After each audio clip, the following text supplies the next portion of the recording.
What's up, everybody? Welcome to The Stack. I'm Alex. I'm Pete. And on The Stack, we review a bunch of comics and startle Pete right here at the top of the show. Well, you know, you come in hot, bro. You know what I mean? Yeah, you look legitimately scared today, though, I gotta say.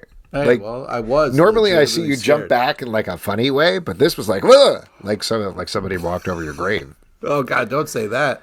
Yeah. What? You wouldn't know you're in your grave. It doesn't matter. I don't get that expression. Anyway, what I do get is comic books, and we're going to kick it off talking about Ultimate Spider-Man, number 16 from Marvel, written by Jonathan Hickman, art by Marco Checchetto. As usual, we'll put a blanket spoiler warning over this whole show because some big things go down in this issue. Oh, we'll be talking about it. Yeah, it's impossible to even talk about this without, you can't explain the concept of this issue without spoiling it. We go back in time and find out what Gwen Stacy has been up to all this time, leading to some huge revelations because it turns out she's been the man behind the curtain pretty much the entire time. The whole time manipulating things. The whole time. And I gotta say, as usual with this book, it totally works, totally tracks, totally makes sense, but it is another crazy, wild swing that I absolutely did not see coming, and I loved it. Yeah, this was great. This was such a fun, cool issue. The twists and turns and the mysterious reveals. This was just, and the art is just fantastic. What was great is it wasn't really about Spider-Man, and yeah, I had a blast. So this was fantastic. Well, I think that's been true of most of the book, right? Like, very rarely has Peter Parker taken center stage. It's mostly focusing on the people around him. This issue definitely more so than the others, leading to a great revelation that completely recontextualizes something, a terrible thing that happened several issues back. But that's one of the surprising strengths of the book. You know, we talked about this before, how fans are like, it's working because Peter Parker is married to Mary Jane. And that's not why. It's because... a great impression of me, by the way. Thank you. You really got to stop posting under all those sock puppet accounts, I got to be honest. And please leave Tom Brevoort alone. He doesn't have anything to do with this. Anyway, it's good because Mary Jane has interesting stuff going on in her life. It's good because Gwen Stacy has this whole thing going on. Harry Osborn is a fantastic character. J. Jonah Jameson and Ben Parker, their newspaper is fascinating as well. Even the kids are really interesting.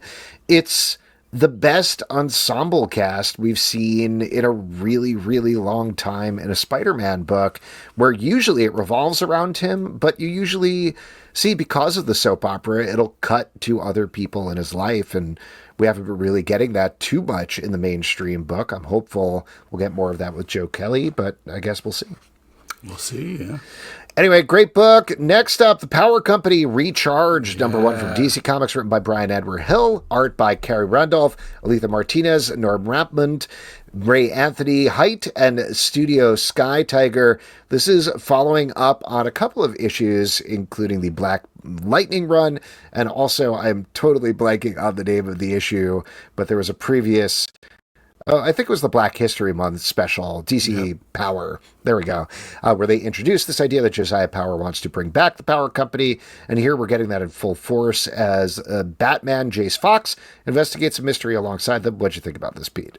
Well, this is just awesome. Love the art, love the story, great action. You know, got the classic kind of Batman stories like, I work better alone, but, you know, sometimes I'll be on a team and help you guys out. But okay, I'm out of here, bye. You know, so I thought that was kind of cool. I just get so excited when I see Alitha Martinez on a project because, one, she is amazing at her job, but two, she is just such a nice person. So it always makes me happy. I totally agree with that part about making people happy, and it's a good team, and I'd love to see more come out of this. I do think the way that they rolled out the Batman stuff was weird in this book to me, just based on the path that you're talking about.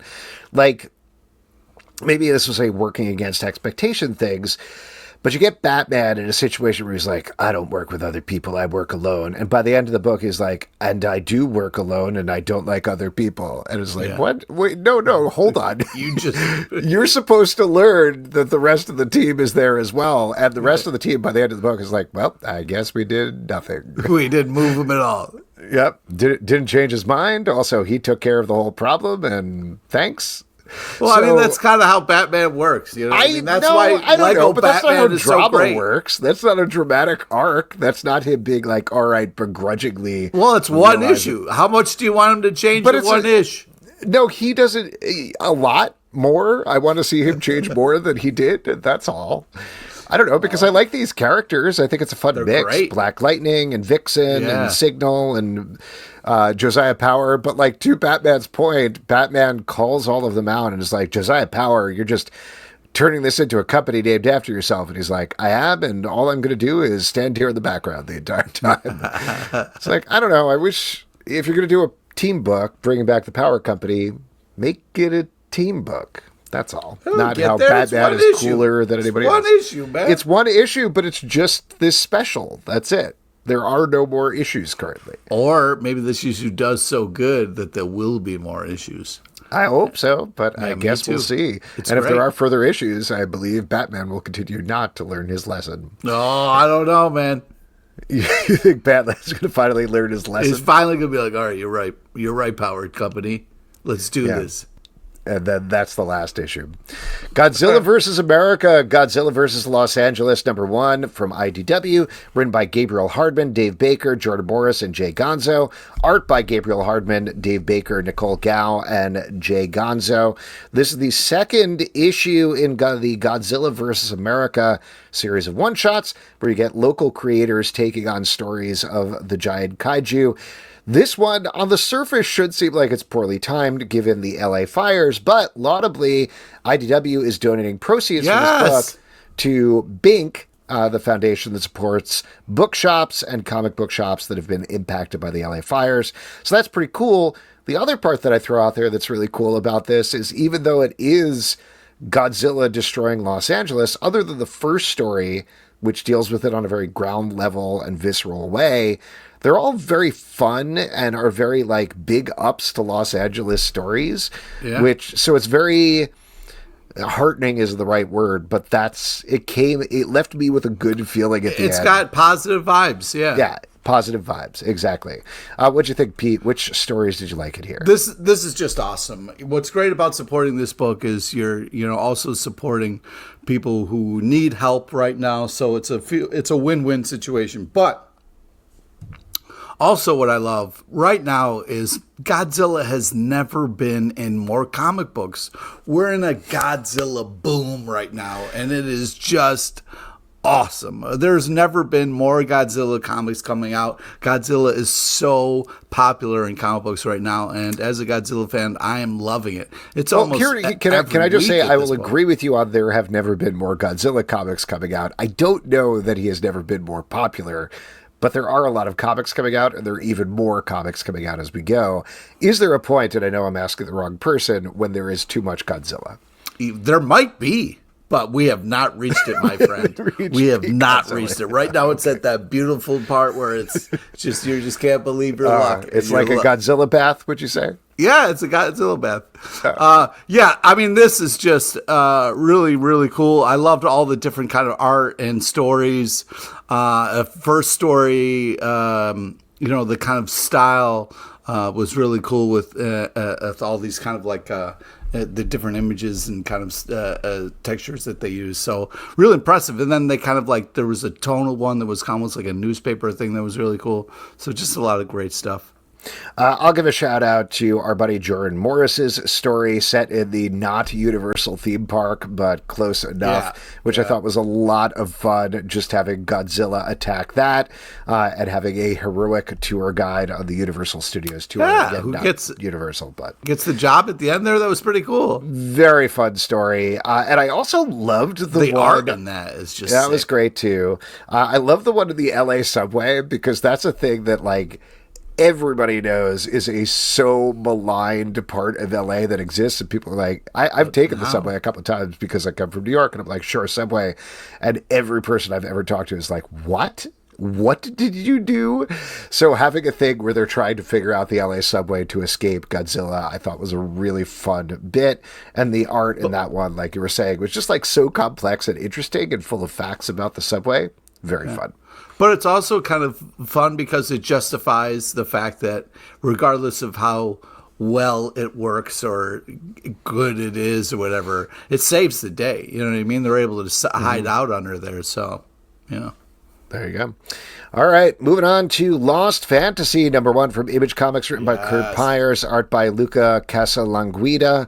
This is a new anthology series, I assume, by this team, where the front story is about a dude with a giant sword hunting monsters, and the backstory is a continuation of, I am blanking on the story about the powered people who now live on Mars, and... what is it called, Pete? I'll look it up. Yeah, I don't know what you're talking about. Yeah, anyway, it was a continuation of a previous Curt Pires book. Katy Perry going to space? Going to Mars. She's going to Mars now. That's she's cool. going to Mars next. I'll look it up. You talk about the book and say what you like about it. So first off, if our live show didn't get cut off, we would have talked about what we were looking forward to this week. And this is one of my ones. I love this cover. I love this comic. This is an interesting, to me, it felt like it was a cross between like Killing the Children and Hellboy. So I felt like the art style was just so cool, and just kind of the characters were so interesting. That kind of like concrete character kind of reminded me a little bit of Hellboy. But yeah, I love the action, the twists and turns, but really the art is just such a blast, and it has such a cool kind of vibe and feel to it, and it really delivers. You kind of see the kind of main character with the giant sword, and we get to kind of live a little bit in his head and see how things work. So very cool, strong start.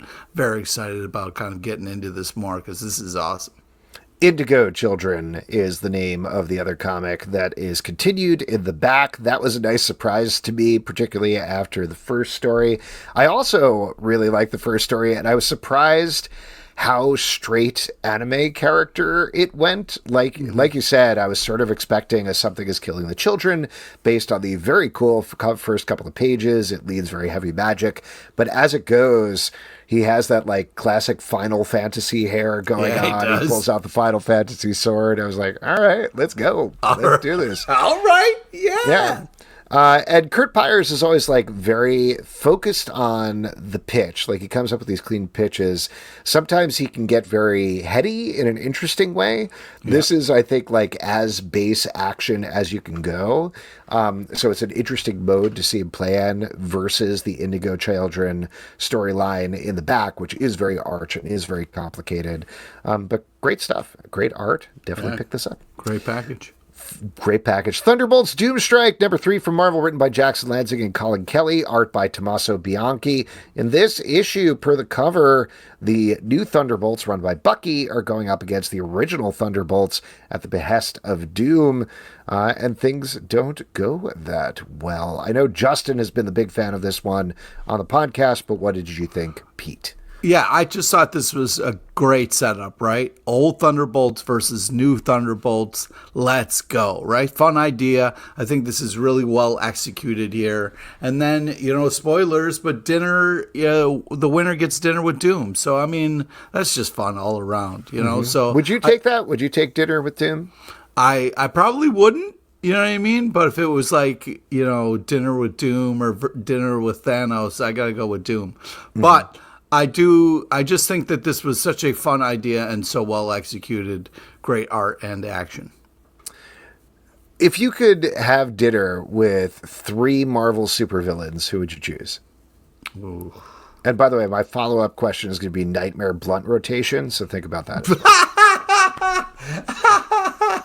Oh, man, this is really taking a turn. Well, here's the thing. The problem with villains is it's like which villain wouldn't kill you and would maybe enjoy the dinner. You know what I mean? Because it's like, hey, maybe you could Grundy over and be like, Grundy, listen, before you go, we're just going to have a nice meal, all right? So you don't have to hurt anybody. Let's just kind of sit down and enjoy the time we have together. Maybe he would be like, oh, that would be great, Solomon Grundy dines on a Monday. That's also a DC character, and I asked Marvel, but all right. Oh, okay. All right, guy. Sorry.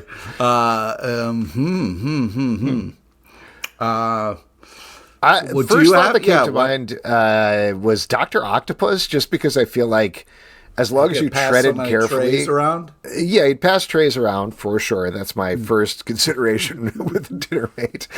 No, but I feel like he'd probably prolifically talk about any topic, and he'd be like, I'm invited to dinner, I'm the star of the dinner, and start talking a lot. And as long as you didn't piss him off too bad, I think it would go okay. He probably wouldn't kill you. He'd probably just be like, yeah, but him's pontificating long-winded conversations would make you want to, kill yourself. It would be a horrible. Just concentrate on eating and relax. Oh my just God. Relax. That guy drives me crazy. Who else? Probably none of the rest of the Sinister Six. I feel Craven would bring some fucked up meat. Silver Surfer would be great because he probably wouldn't eat anything. Do you consider him a villain? Yeah, I mean, once you see him, then you're going to be dead in a matter of days or minutes. Okay, so you're like classic Silver Surfer, like first appearance Silver Surfer. Yeah, because if he shows up, then your whole world's going to get eaten. You know what I mean? So you can like him, but he's still kind of a villain. Yeah. I'd also say like Carnage, because I don't love dinner and it would be over quick that way. Yeah. It would be fun to have kind of like Lady Death, and we could talk about what a fucking psycho Thanos is. You know what I mean? Oh, yeah. And she would be like, oh my God, this guy just stalks me. It's fucking weird. Yeah. And she'd be like, this is crazy. Pete, you going to eat that olive? You should eat that olive. I'd be like, no, I'll fall for that. I'll fall for that.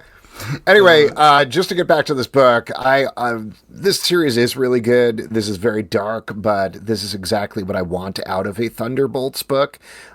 It's a great Songbird issue as well. Yeah. Particularly if you're a Thunderbolts fan, there's some really rough and emotional things that happened here that really made me miss some of the other Thunderbolts runs, which have been very good. So yeah, great stuff. Batman Superman World's Finest 2025 Annual #1 from DC Comics, written by Mark Waid and Christopher Cantwell, Adam Morgan Hampton, art by Dan McDade and Clayton Henry. Let's continue with the We Are Yesterday crossover. And this issue, Gorilla Grodd talks to the Legion of Doom about what his plan is, and they start to put it into action. We're halfway through this crossover. How are you feeling about it, Pete? I'm having a good time. I love Gorilla Grodd. I think this is just a cool, great, big, enjoyable story. Love the art and the different kind of tales we get in this one. I also love the Jon Stewart story in this. So I thought Morgan Henton's Jon Stewart story with Clayton Henry was really good, going through his whole history and setting it up. Yeah, I gotta say, as much as I like Mark Waid, I don't know what's going on in this crossover right now. Like. We talked about the first two issues. The first issue was Gorilla Grodd from our time, I guess, being taken over by Gorilla Grodd for the future. And the end was like, here we go. The We Are Yesterday crossover starts now. And I was like, okay, cool, bring it on. And then the second issue is like, here's how Gorilla Grodd came back in time, and now begins the We Are Yesterday crossover. I was like, okay. And now we're at the third chapter, and Grodd's like, my plan is to go forward in time to conquer back in time. And I don't know what that means. I don't know what he's talking about. That's the classic Samurai Jack Aku situation, where Aku throws Samurai Jack back in time, and so it gives him time to create a future where he is the winner. You know what I mean? That doesn't make any sense, though. Well, that's a classic setup for a villain story, though. But that doesn't make any sense. Well, it's too late. It doesn't give you time. It gives you less time. Well, it's too late. It gives you less time. If you're in the future and they're in the past, they have more time to plan. Nope. I don't understand this. I don't understand what's happening here. I really wish I did, but I don't know. I just wanted some classic Legion of Doom shenanigans, and it's just like... Yeah, but it is there. It's Grodd kind of giving out jobs. This feels like Lucy with the football every issue. But even worse, it's like every time Charlie Brown goes to kick the football, Lucy is like 10 feet ahead of him, and he's like, how did you get over there? Oh, well, I guess I'll walk up to you. And she's like, see you next issue. Boy. Anyway, we'll see. I'll keep reading it, I guess. I'm having a good time. I don't like having good times. I like having dinner with carnage.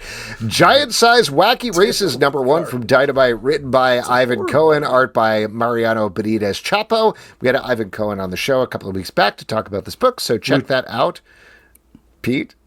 Yes? Anything you wanted to say? You're too fast with it. I know. I've gotten faster. Anyway, this is a reboot of the classic giant-size, classic Wacky Races cartoon show for a modern era. We talked about this a little bit on the live show, but what did you think, Pete? Yeah, I mean, this is just a great nostalgia bath, good time. You know what I mean? Like, I love the cartoons back in the day with the wacky races, and this we're kind of leaning into Penelope Pit Stop, but you get all the great characters, you know, and you got Dick Dastardly, you know, you got Muttley, you know what I mean? That's my dog, you know, so this is just great times. Awesome art. You know, this is a blast. I really like this as well. I don't know as much about wacky races other than, like I said on the show, when you say Dick Dastardly and Muttley, I'm like, oh yeah, those guys. Where do I know them from? Could not begin to tell you. But obviously I've taken that in some way in terms of culture, and I think this team does a good job of reinventing it for a new generation, giving it a little bit of seriousness, but not too much seriousness. It feels like the sort of thing that I'm surprised they only put up a one-shot of it, because it feels like a good setup for an ongoing series. But I guess we will see what happens. Yeah. Wow. Speaking of ongoing series, Snot Girl number 20 from Image Comics, written by Bryan Lee O'Malley, art by Leslie Hung. We are finishing off the Weekend 2 storyline as Snotty finally settles her relationship with her girlfriend, and meanwhile the rest of the cast is tracking down a weird cult that likes to play color games. That's definitely the weirder part of the book. But the reason I said ongoing series in such a way is they reveal at the end of the issue that this is the last issue of this book, but not the end of the Snot Girl series. They are very open about the fact that these have not been selling and they haven't been making money on them, but they have been making money on the collected volumes. So they're going to continue this as a probably yearly volume graphic novel series rather than a single issue series, which I think might be better for the book, actually. Maybe it'll fit more. So I'm excited to check that out. Yeah, I mean, if that's what works, you should lean into it. You know what I mean? If that's that's what the people want, then you know, then give it to them. You know what I mean? Mm-hmm. And the art is great on this. Yes. Story, Pete? Any thoughts? You love this shit. You know what I mean? I do not. I mean, I've been very back and forth on this title, and I think we have leaned into weirdness, but the Snot Girl side of the story is very fun. There's just a ghost that's hanging out with them and chatting. There's some goofy romantic shenanigans. And it seems like they're going to lead into more of that in the next volume. So that part I'm excited to see. I'm not quite sure what's going on in the cult storyline, though there are some good jokes in that part as well. So we'll see. Godzilla Vs SpiderMan, number 1 from Marvel, written by Joe Kelly, art by Nick Bradshaw. This is continuing the series of one-shots pitting Marvel characters against the giant monster. And this one takes back to the 80s. We get Spider-Man not just stuck. He's recently gotten his black suit. He doesn't know much about it. Godzilla shows up. He's also stuck between Mary Jane and the Black Cat. And I'll tell you what, I was a little down on the last one because I think it didn't quite nail the 70s style that Ryan North did with the Fantastic Four one for the 60s, but this one crushes it with the 80s. Like Joe Kelly captures it perfectly in a very, very fun way. This is so far my favorite of the 3 one-shots. Yeah, agreed. This is a ton of fun, and you know, spoilers, but Venom Godzilla is a blast. And yeah, they did such a great job of setting this up and then executing it. And yeah, I mean, you know, it was a little rough, you know, what happens for poor Peter here at the end, where neither one of them are into him. But I still think it's a fun ride and definitely worth checking out for sure. But he's trying to ape the 80s comics where that was that constant back and forth between the Black Cat and Mary Jane. He's always getting into romantic scrapes. He always has to be in too many places at once. The narration is right. The tone is right. Of course, it's regressive in terms of how they're treating the female characters, but they are trying to make it like a lost 80s comic. So your mileage may vary there, but I think in terms of the goal, they hit that the right way. The Question, All Along the Watchtower, number 6 from DC Comics, written by Alex Segura, art by who we had on the show, and we talked about this book with him. Not much, though. Not much. We actually talked about other books, a bunch more, but this is the final issue of the Question series. As the Question and her team take on the cyborg Superman on the Justice League Watchtower. How'd you feel about the conclusion of this book, Pete? Well, I feel bad. I cut you off when you were talking because I was trying to do a bit. So could you repeat who the art we heard you say Alex Guerra wrote it, but I think we cut off the artist, so I don't want to do that. I think it's okay. No, I'm kidding. Art by Cien Torme. Thank you. Jeez. Yes. Yeah, I love this because this issue we get to kind of see, spoilers, but the Question just whooping ass here. And I needed this. And also it was nice to see Wait, why did you need this? Because, it was nice to see the Question finally kind of doing the things that I believe the Question can. And it was nice to see the Question kind of whooping ass. And then also, she was like, also, I need my dog. And I was like, oh, that's cool. But yeah, You're very into dogs this episode, Pete. Well, I also thought it was cool, the ending where it was kind of like, I'm ready for anything, let's go. So kind of got you fired up at the end with the badass kind of team last panel. Great art. Yeah. This is another book like the Challengers book that I think this one was planned as a mini-series. I don't know about the Challengers one, but it ends with the Question's adventures will continue throughout the DC universe. And it's like, oh, I'd like to see them continue with this book that I was reading. Yeah, I agree. Maybe, I don't know. I hope the Question gets put on more projects like this because this is a great kind of like way to do it where Question's solving something and, I think it's great. Radiant Black, number 33 from Image Comics, written by Kyle Higgins and Joe Clark, art by Eduardo Ferragamo. In this issue, Radiant Black takes a little side trip from dealing with the fallout of the Catalyst War, though that's still bubbling in the background, to fight a vampire werewolf that is terrorizing the town. Oh, yeah. And we get a bit of a surprise crossover with Rogue's Son, which makes a lot of sense here.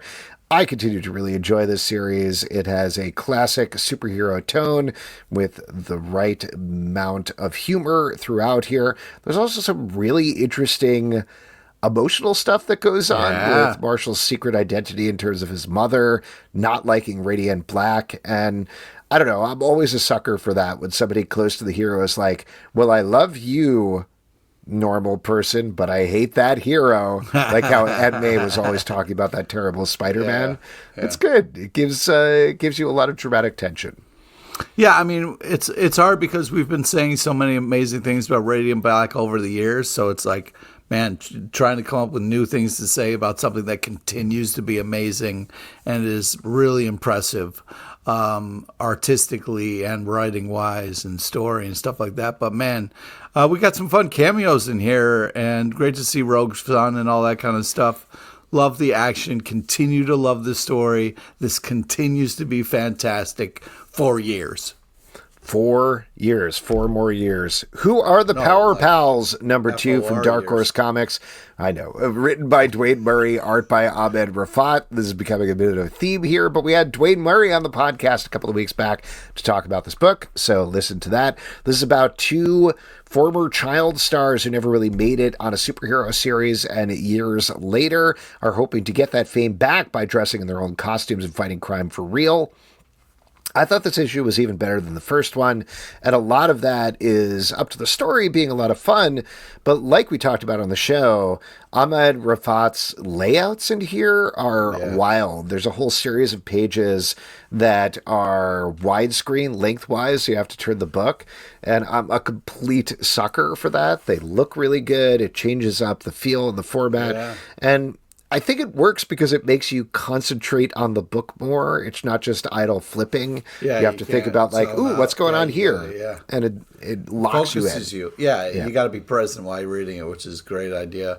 Well executed. Yeah, this to me has like a Three Amigos vibe when I read it. Just fun and silly and hilarious, but these kind of people who are trying to be earnest. And I really, really love this art style. And we've talked about how great this is before. And I got high hope for this. And so far they're really delivering. Wolverine and Kitty Pryde, #1 from Marvel, written by Chris Claremont, art by Damian Cusero. This is following up on the classic Kitty Pryde and Wolverine miniseries, which found Kitty Pryde being kidnapped and taken to Japan and turned into a deadly ninja. That is one of the most iconic miniseries of all time, and Chris Claremont has been following up on his classic tales in different aspects. Pete, you're given a devil horns here, so I'm guessing you enjoyed this? Yeah, I mean, anytime you say Wolverine and then say Japan, I'm like, I'm in. You don't even need the rest of that sentence. So, yeah, this is just awesome. Kind of, first off, fun cover that we have here. Yeah, it's great to kind of have Chris Claremont kind of go back through and kind of do this. This is great. This is a victory lap that's well deserved. And, I just feel like this is cool. And you got Kitty Pryde kind of being a teen. You know what I mean? Maybe she's kind of, got a lot of feelings going on. But yeah, I just, you got the kind of bad guys grabbing kids, classic scenario kind of thing. So yeah, this is a cool package, great art. And I'm here for it.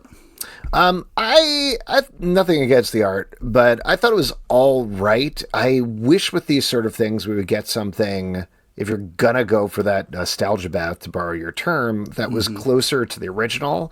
I'm forgetting. I think it was John Byrne on the original series. Of a John kind of Byrne style? No, not at all. Not even. The cover makes it seem like it is. The cover looks like it's by Alan Davis. I could be wrong about that, and I would love to see Alan Davis on this. I don't know. Obviously, there is a difference in terms of a older writer and an older artist in terms of potentially what you can tackle in a 20-page issue. There's nothing against anybody. This is just the ravages of time we all deal with. But if you're going to do a sequel to a classic miniseries, I wanted to elicit that same feeling, and I didn't quite get that from the art. Well, it's also a different take on it, so, I hear you. I do want to ask you, can I ask another question? Can I ask another question? How do you feel about the fact, which I had forgotten about until I read this, that the way Chris Claremont writes Wolverine, he calls Mariko with an apostrophe, which seems like a nickname until you realize it's the exact same number of characters as her regular name. I don't understand where the question is. So you're saying, do I want Mariko to have an apostrophe or not? What I'm saying is, how do you feel about that? Because it's Mariko is her name. And the way that Chris Claremont writes Wolverine saying it is like an affectionate nickname, which I, as a kid, was like, he's being very affectionate to her. Reading this, I was like, hold up. M''Riko. That's the same amount of effort as saying Mariko, saying Mariko. It's basically the same word. It's no different. He's shortening a little bit. He's definitely not. It's the same amount of time. Say them. Say them both, and I'll guess which one is which. Oh, my God. What is happening right now? Dude, so your grammar is the problem that you're having with this? Yeah. Okay. I am. Okay. If you're going to switch around the names, Wolverine and Kitty Pryde versus Kitty Pryde and Wolverine, you're going to focus on the grammar. I mean, I think that's pretty obvious. Speaking of weird grammar in a title, Batman, The Long Halloween, The Last Halloween, #7 from DC Comics, written by Jeff Loeb, art by Dave Johnson. In this issue, Batman is continuing to investigate the mystery of even more holiday killings in the, I was about to say town of Gotham. You guys have heard of that, right? Gotham City? Anyway. Familiar. Yes. I feel like they messed up on the title. It should be The Batman, The Long Halloween, The Last Halloween, and then the 7. Could there be like a 4-letter word that starts with L, Batman? Like the Love Batman? I don't know. I can't think of another word. The Love Batman. The Love Batman. The Batman. The Batman. No, that's the same amount of letters. Oh, look at what did you think about this issue, Pete? This is old school fun for me. I mean, you get those kind of pinups of the Tim Sale art in the back, and I'm swimming in my nostalgia bath, having a great time. So, yeah, I just from the cover to the pages in the back, this is a great comic. Just to throw out there, there's a couple of pages in between. How'd you feel about those? Those were great. I'm enjoying this. I feel like It's there's a lot of action, and it just makes me feel like I'm kind of revisiting the old one in a kind of different way. So I'm having a blast. This series for me has mostly been an art showcase, and this issue, nothing against Dave Johnson and Dave Stewart, but it's not the showiest of the issues, which is fine. I appreciated, though, that we were also getting back to the holiday mystery and unraveling some stuff there. We're getting a Becky Cloonan issue coming up, I believe, which I'm pretty excited about. I love her art, so that should be good. We're taking everyone down with us. Number 2 from Image Comics, written by Matthew Rosenberg, art by Stefano Landini. Once again, we had Matthew Rosenberg on the show to talk about this book a couple of weeks back.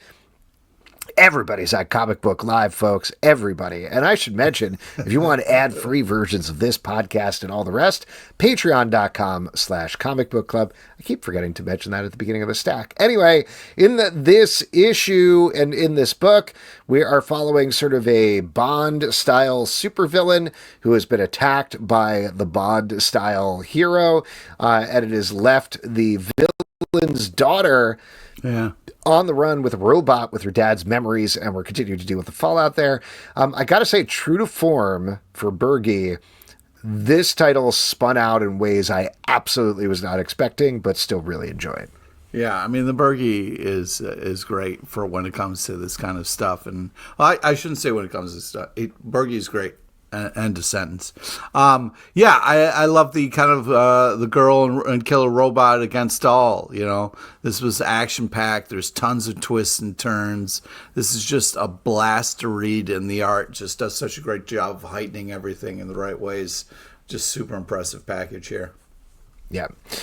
This is really good. Like you said, beautiful, beautiful book. Do not miss this, and it is going to be a wild ride. The Slashers Apprentice, number 1, from Mad Cave Studios, written by Justin Richards, art by Val Halverson. You can probably figure out what's going on from the title, but it is about a podcaster, which is basically like the scum of the earth, I gotta say, who really wants to track down a slasher and become his apprentice. And that's what we get in the first issue. Pete, too spooky, scary, gory for you? Yes. This is the creepiest kid ever. And dude, the panel in here that killed me, and sorry for the spoilers, after the kid murders, the corpse is on the steps, and he just steps on the body like he's just going up the steps like it's a normal day, and it's one of the creepiest fucking panels. And it's so gross.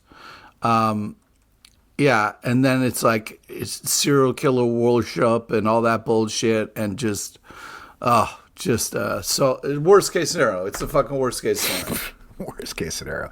I generally like this book, and I agree with you. There's some very creepy sequences in here. There's a lot going on in a lot of directions in this first issue, which is sometimes hard to follow, I think, when it jumps from scene to scene.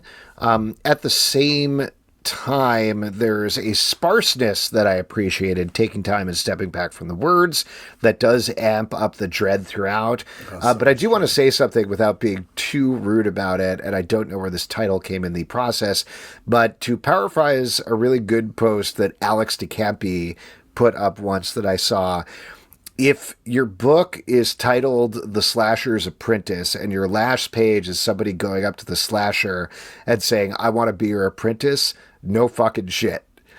So that's the only thing that was really frustrating to me about the book. And maybe the title came off of that last page later, but I was like, guys, that's where you start. That is where you start the first issue, is with "I am the Slasher's Apprentice," not lead up to it. We don't need a whole issue of that. A 0 issue for that, I guess. Yeah, exactly. And I understand the impulse there to do it, but I don't know, man. You just want to we read a lot of comic books, and you are not going to surprise people with that last page, given the literal cover of the book. So if that's where you end up, I think it's important to kind of rethink the flow of that a little bit. Like you're saying, make it a 0 issue, make it back matter, or whatever it is. So good start, interesting art. I'm still going to read an issue 2, but this is, without sounding too rude, I think a good lesson for comic books to take forward. Fantastic Four number 31 from Marvel, written by Ryan North, art by Corey Smith. Ben Grimm has lost his powers, and as we discovered a really long time ago, this is something that I had completely forgotten, but Ryan North unearths, is that if Ben Grimm loses his powers, everybody starts losing their powers, and that's exactly what's happened to the Fantastic Four. It's unclear whether that was part of Doctor Doom's plan, but whatever it is, they hatch a plan to go throughout the multiverse and steal a little bit of the old cosmic rays to get their powers back. This was a very sad issue of this book, I gotta say. Yeah. Plus the kind of repeating image of him getting blasted in the face with cosmic rays over and over again is kind of creepy. Yeah. No, that was okay. I don't know what you were necessarily reading into that. I didn't necessarily find it creepy so much as like sad because nothing keeps happening with him. But yeah, there's a fair amount of dread going on here, I think, throughout this book. They end at a place where they're almost doing something villainous in a surprising way that means big bad things for the Marvel Universe. This title has been very done and won, but since the One World Under Doom event has started, things have changed in a big way, and I'm really curious to see what happens next.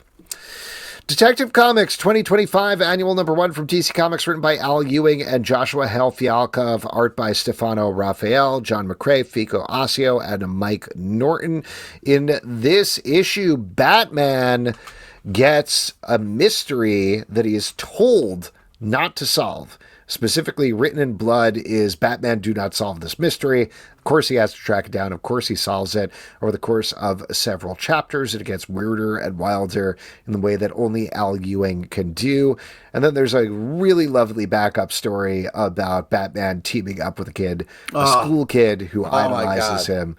That was delightful. Hit you in the feels. Yeah. Talk about it a little bit, Pete. Dude, that was just really touching. Yeah, this is a great collection of stories. I think a great annual for that. The Batman helping the kid one. Oh, my God. And then the little pep talk at the end. Oh, my God, this is so good. And then in the regular story, you kind of got this time bubble thing that got a little weird for me. But I'm still having a great time with it. Next up, Void Rivals, number 18 from Skybound and Image Comics, written by Robert Kirkman, art by Lorenzo Di Felici. As usual, a lot of things going on in this issue.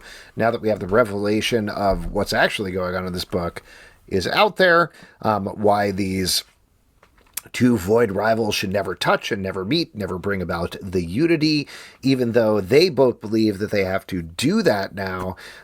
Pete, what do you think about this one?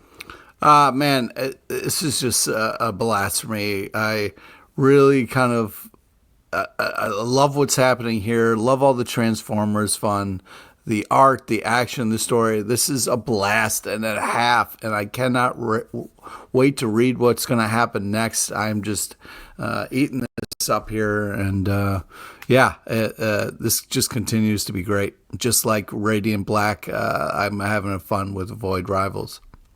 I'm having a little more fun now that the story is out there and we're moving forward, particularly the relationship between the male Void rival and his dad in this issue is a lot of fun because the dad just doesn't get humor. So that's a fun bit for Kirkman to play with. I'm curious to see where this goes and how this all ties back to the greater narrative. Yeah. Crush Depth, number 2 from Mad Cave Studios, written by David D.B. Andre and Tim Daniel, art by Alex Sanchez. Pete, are you feeling that Crush Depth? First off, cool cover here. This is fun, but yeah, this is for me. This is like horror, like Aliens meets Venom, with the goo and all that kind of stuff, Yeah, I mean, I think it's a little closer to like Abyss meets Annihilation with a little bit of low because it takes place in a submarine. Presumably after the world ended, they are traveling under the sea. They haven't seen human life in a very long time. Under the sea? I know. I mean, you can't. I can feel it. I can feel that horrible crowd fighting the current on that, and it just, oh man, sorry. Yeah. Well, darling, and it's better. That's fine. Anyway, yeah, like you said, I thought this was a great escalation from the first issue, particularly in the second half.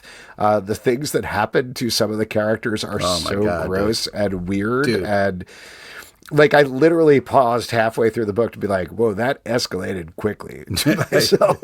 And it really does.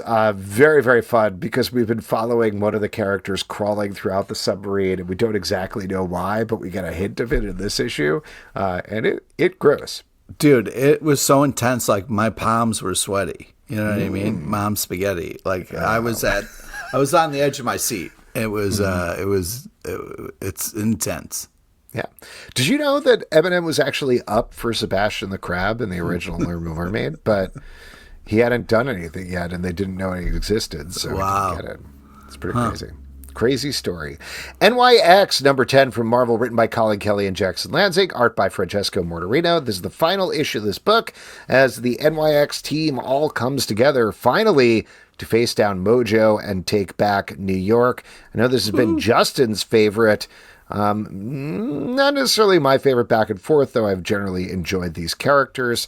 What did you think, Pete? I thought this ended really well. I love this issue.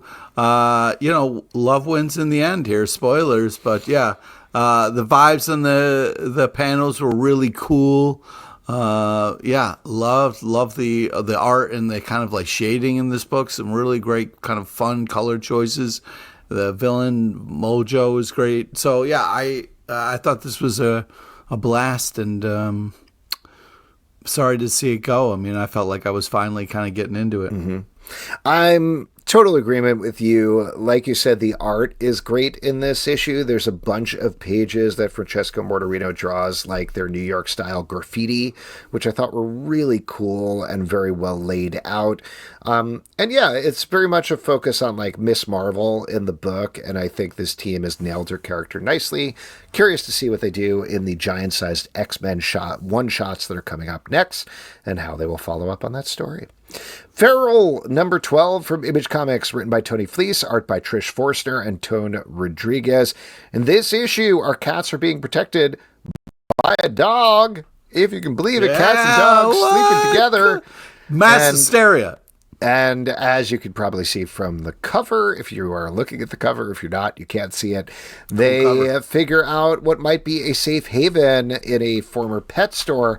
But of course, it is surrounded by infected pets, which is going to make things pretty difficult for our pretty kitties. Pretty kitty. You got to be fleecing kidding me. This is just another great issue. Just having a blast with this. Edge of your seat, kind of like Disney nightmare. It's insane how invested I am in these fucking cats, man. But this is great.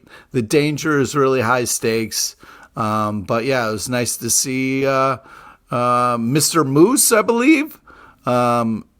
Mooser. But man, just it was cool to see the kind of dogs and cats getting along, Alex. Yeah, this is a smart idea for an arc, and I'm excited to see how this works out. This book is at its best when it leads into Walking Dead, but with cats, and the idea that they're like, we found another safe haven, but we have to get past all these infected. I'm like, yep, there you go, right across the plate. So this should be fun and horrible. Dark Pyramid number 2 from Mad Cave Studios, written by Paul Tobin, art by PJ Holden. We have been following a character who's looking for a boyfriend who got lost on Mount Denali, and it turns out Mount Denali isn't just a river in Egypt, and in fact, it isn't at all. All right. Yeah, a creepy cover here. We got this kind of really disgusting kind of bad guy, nightmare kind of thing chasing them. Always be running, okay? Mm-hmm. If you're running from a monster, don't stop running. Mm-hmm. Keep fucking running, because your life fucking depends on it. Drive me a little crazy in this one when they're like stopping to talk with people, and I'm like, oh, you're out of your damn minds. I was yelling at my comic today. I like the art in this. The monster is very creepy. There's a weird, quirky tone throughout here. Like you're saying, the whole idea that they're like, we got to get to Mount Denali. Oh, let's stop in this cabin real quick and see what's going on. I'm like, what? No, what? No. He's literally ripping people apart, being like, I get to see the insides. I'm She's like, I got to go inside. The scariest thing possible. What are you going to do? What are you going to do to stop this monster that nobody else is doing? You have no special powers. And that was I don't even mind it. Like, I know it's ridiculous, but I think that is the tone that Paul Tobin is going for with this book, of nailing it. I do have one quibble, which is the opposite from the Slashers Apprentice, which is we're 2 issues in, and the beginning was like this guy, Hookie, who is a YouTube streamer, finds a weird pyramid in the mountain and disappears. And then his girlfriend comes to find him, does not really get up the mountain. This issue, the other person that she's with is like, let me tell you all about this pyramid that's inside the mountain. And I'm like, okay, here we go. Let's get to the dark pyramid. Yeah. They only get like in the woods by the end of this issue.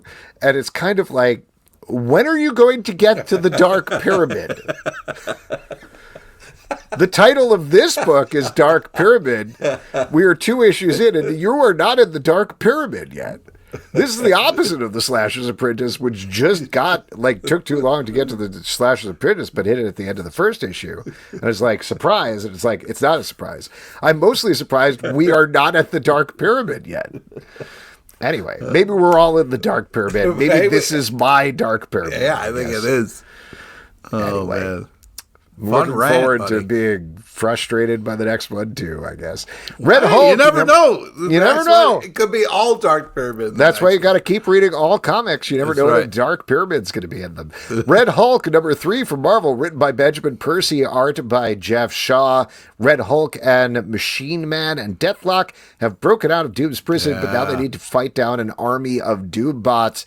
And oh my gosh, I am so worried about Thunderbolt Ross getting frostbite. What is he doing?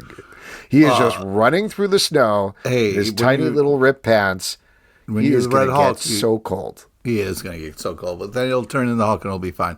Yeah, I was surprised how invested I was in this. I think this is such a great idea. Red Hulk versus Doom. Awesome. Great idea. And this, Ross specifically, this is just so cool. I felt like this is such a great setup. I cannot wait for the next issue. Love the art. Love the action. They're really doing a great job with this book. Yeah, I'm really enjoying this as well. This is one of the stronger One World Under Dune tie-ins, I think. Like you said, I was not looking forward to it. I don't love the idea of the Red Hulk, but Benjamin Percy is just making the situation so over the top that it is fun to read. Red Sonja versus the Army of Darkness, number 1 from Dynamite, written by Tim Seeley, art by Jim Thierry. Exactly what the title says, what it says on the tin. We get Ash Williams set up. He's bummed out after the end of Army of Darkness. What does he do? Opens up the Necronomicon, and whoops, he's back in Red Sonja times. Whoopsie doodle. You love Tim Seeley. Pete, how'd you feel about this one? I do love he does great work. And when you think about like, oh man, here's a great kind of writer that also really does great with comedy. Awesome. Army of Darkness is perfect for that. Ash, I can just see him killing an Ash voice really well. So I was very excited about this, and I think they do a great job in this kind of first issue of setting this all up. How do we get there? How does this happen? And this is really a lot of fun. Great setup. I cannot wait for the next ish. I feel like with the art and the writing, this is going to be a blast and a fun ride. The Seasons, number 4 from Image Comics, written by Rick Remender, art by Paul Azaceta. In this issue, the carnival is finally here, and Summer Seasons is their guest of honor. Oh, boy. Things get weird. Things get really weird, man. Yeah. By the end of this issue. Pete, you've been dreading this carnival. How did you feel? Yeah, I'm so scared. And what sucks is, we've been hoping that the girl is going to be able to save Summer, but she gets there and doesn't. She only has like a second or two and doesn't quite kind of get her point across. And Summer goes into the evil circus.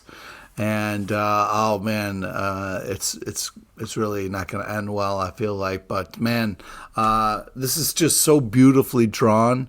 The mischievous eyes and like the details in the artwork is just really impressive. It's like beautiful but creepy, and does such a cool job of like walking that line. The colors in this are just amazing. This is such a great book for a lot of reasons, but it's definitely worth it for the art alone. I agree with you on the art. I think Paul Azaceta is drawing the heck out of this. The carnival sequences are very creepy and, like you said, bright creepy. It's sort of like Midsummer in terms of... It's an interesting because we're so used to dark, scary things, but this is the opposite, but it still has that kind of like scariness to it. Yes. In terms of the story, I'm not quite sure what is happening here yet, but I do think Remender is going for a little bit slow of playing us. Well, I think he's going for the dream logic of a Little Nemo in Slumberland is what's happening. Okay. That's a bit of what I'm getting here, even though Azaceta isn't necessarily going for that art style. But yeah, I would love to have a better sense of what's happening, and I assume that is coming. Oh, it is. Kill Train, number 4 from Mad Cave Studios, written by Olivia Quartero Briggs, art by Martina Niosi. This is about a future version of New York City where the population is out of control, so just every once in a while they murder everybody on a subway train. So it's a train in New York City, you know what I mean? Hey. There is a woman who is trapped on one of these kill trains, and while she is completely dissociating from reality, she is fighting her way to the front of the train, things getting worse and worse, and in this issue, she faces down a version of herself. Oh, the classic. Mm-hmm. I love this series. This is bloody and disgusting and funny. One of the things that I predicted last issue definitely comes to pass, and I think... as happy as I was that I was like, hey, I guessed it. I think the way they hit the event that happens here is really nicely emotionally done, very sad and poignant. I'm really curious to see where things are going to end up in the final issue, given the setup of this last page. But really good, very strong series here. Yeah, this continues to be a blast. This is just such a simple kind of premise, but so well kind of set up and done. Artistically, it's awesome. And this poor lady is just fighting for her life, and we get a kind of an interesting reveal at the end that I was like, oh shit. So yeah, I can't wait to see what the next subway car is going to be. But man, yeah, this is awesome. I should have mentioned we were in the middle of our kill block here because we're turning it over to Something is Killing the Children, number 41 from Boom Studios, written by James Tynion IV. Kill block. Art by Werther Dell'Edera. In this issue, we are back in time once again to why can't Erica. I remember? Erica. Oh my God, Erica Slaughter. Wow. Yeah. I was like, Heather? That's not right. Anyway, little Erica is going on an adventure with her mentor, and we know already things are going to go very, very bad. Pete, what'd you think? This is just, first off, great cover. Get a little bit more backstory on Erica. Yes, please. Thank you. Man, yeah, this is awesome. Artistically, it's awesome. It's creepy, but it's great. And you're rooting for Erica. You're rooting for them to save the kids and kill all these monsters. But this is just... continues to be impressive, the world building and all this stuff that we get. And it's insane to me that this is issue 41 and we're still learning things about Erica. Great. This is great. I agree, but I would like to get back to the present timeline. That's my only thing. We have been in the past with Erica for issues. We haven't learned anything about Erica. It's just been like, No, we've learned so much about her. We've learned about her. We've learned about the different houses. We've learned about the mythology. I'm going to get back to where we last left her and move forward.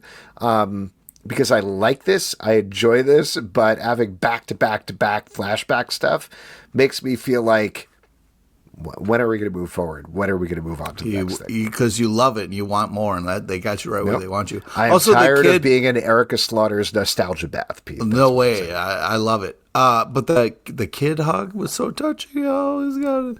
It's really good. This title is always good, but moving forward. You'll Do Bad Things, number 2 from Image Comics, written by Tyler Boss, art by Adriano Turtolucci. This is about a writer who is writing true crime. He wants to get away from it, but unfortunately he's finding that some true crime may find him anyway. Ooh. Pete, I assume this creeped you out. Yeah. But the art and the colors are amazing on this book. I mean, the mood set by the shading alone is just so amazing. It's worth it for the shading alone. Worth it for the shading alone, yeah. This is an intense thriller, horror, fun twists. Creepy as fuck, though, but really good. I really like this as well, and I do really like the art style. I thought this issue jumped around a little bit more than the previous one, so not to sound repetitive with my reviews here, but this one was a little harder to follow than the first issue, I found, just in terms of the plot. So I found myself hooking into the main character a lot more. I'm interested to find out about him and his journey. There's a scene set at a bookstore where he's getting frustrated and just wants to talk about how he's going to be writing romance that I thought was well done. I'll still follow this because I think the art is, like I said, really good. But I hope we focus up a little bit more next issue. And that is it for the stack. If you'd like to support this podcast and all the podcasts we do, patreon.com/Comic Book Club. Also, we do a live show every Tuesday night at 7 p.m. to Facebook and YouTube. Come hang out. We would love to chat with you about comic books. Apple, Spotify, Android, or the app of your choice to subscribe, listen, and follow the show. ComicBookClubLive.com for this podcast and many more. Until next time. What the... that was faker. That was faker, Pete. I really thought I would get you to jump again, but it didn't.